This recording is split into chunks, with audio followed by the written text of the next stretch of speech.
Have you ever asked yourself, what is bourbon? What is rye? What is all this stuff? Who am I?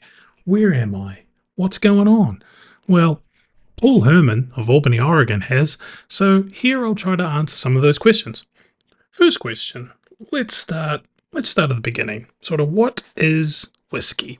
Now all these terminologies are going to be American. I'll do another one day on Scotch, but we're in America, so this is American.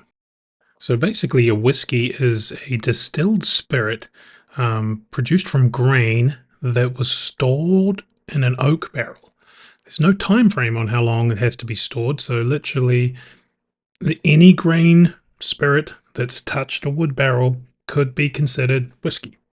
So I hear you asking, what is bourbon? So the word bourbon is a US protected name. Basically, it means it must be made in the United States of America or its territories, and it must be made from 51% corn. Now, there are different stipulations about the maximum proof going in and out of the barrel, but really those are the two stipulations that make bourbon from whiskey. Because if there's one thing we do well in America, it is corn. We put corn in goddamn everything. So to recap, a rye or a wheat bourbon is 51% corn, and the flavor grain is the rye or the wheat. You can also get rye or wheat whiskies, which have at least 51% rye or wheat as their main grain.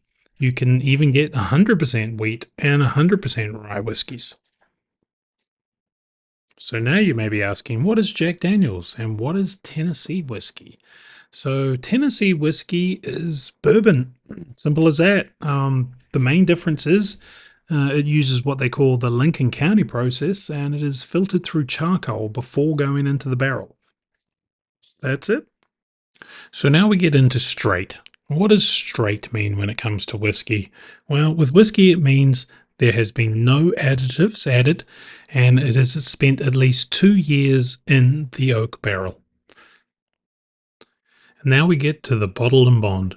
The Bottle and Bond Act was passed in 1897, and the whiskey must be produced by a single distiller, by the same distillery, within the same distilling season, aged in a federally bonded warehouse for a minimum of 4 years, must be bottled at 100 proof, using only water to bring it to proof.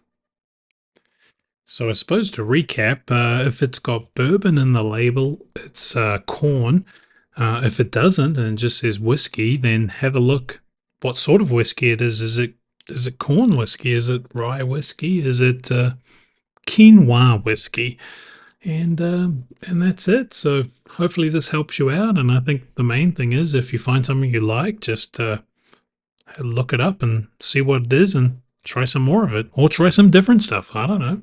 Whatever floats your boat, man.